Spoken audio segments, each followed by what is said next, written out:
Hi everyone, it's Miss Cole here. Arthur and I wanted to share one of our favourite books with you. This is Gruff the Grump by Steve Smallman. Gruff the Grump. Gruff was a bear, a great big bear. A great big, scowly, growly, grizzly grump of a bear. He lived all alone in a musty, dusty old cave where nobody ever came to visit. The other animals hid when they saw him coming. They called him Gruff the Grump. "Ooh," went Gruff the Grump to show he didn't care. One morning, Gruff the Grump was stomping through the forest when he saw something strange. It was a small, upside-down rabbit, high in the branches of a tree. "Hello, Mr. Bear," said the little rabbit upside-downly. "I'm a bit stuck. Can you help me down, please? Thank you very much." Scowled Gruff the Grump, and he turned to walk away. "Oh, please, Mr. Bear, please get me down," pleaded the rabbit. Much to Gruff the Grump's surprise, he found himself lifting the little rabbit gently to the ground. thank you, Mr. Bear," said the rabbit. "There was a fallen star caught in the tree, so I had to rescue it. But then I got stuck, and then you had to rescue me. Here," she said with a smile, "you can have it."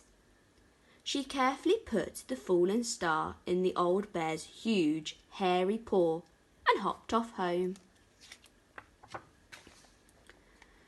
Gruff the Grump thought the star looked a lot like a leaf, but he took it home anyway and put it on his mantelpiece.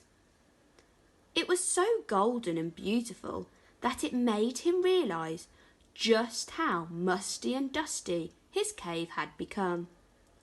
And for the first time in a very long time, he dusted the mantelpiece and brushed away some of the cobwebs. A few days later, Gruff the Grump was fishing in the river when a log floated past. Clinging to the log was a small, soggy rabbit holding on to an orange pointy thing. "Hello, Mr. Bear," said the rabbit soggily. "Can you help me out of the water, please? Thank you very much."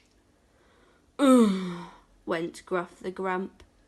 But then he reached over to lift the little rabbit safely onto the riverbank. Thank you, Mr. Bear," said the rabbit. "There was a fallen star in the water, and I had to rescue it. You are very big and very kind. Will you look after it for me?" But Gruff the Grump just turned and lumbered away. He was feeling a bit funny. Nobody had ever called him kind before. "But Mr. Bear, come back!"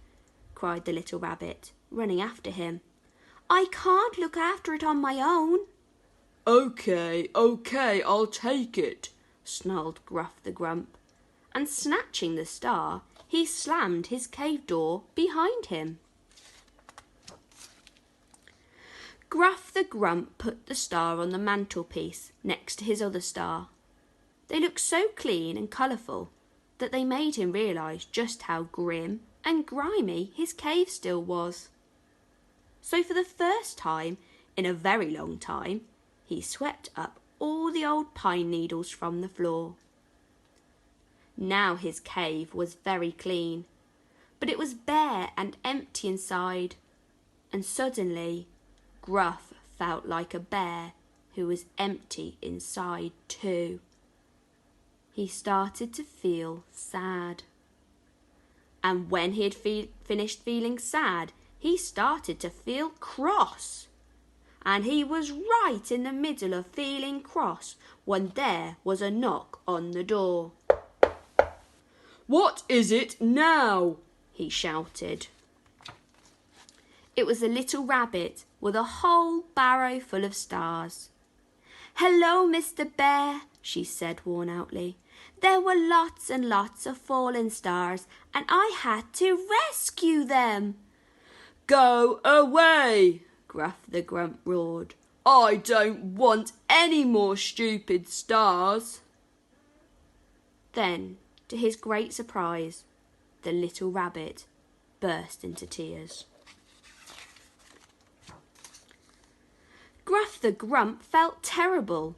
He wanted the little rabbit to stop crying, but he didn't know what to do. He tried pulling silly faces, but that didn't work. He did a funny dance,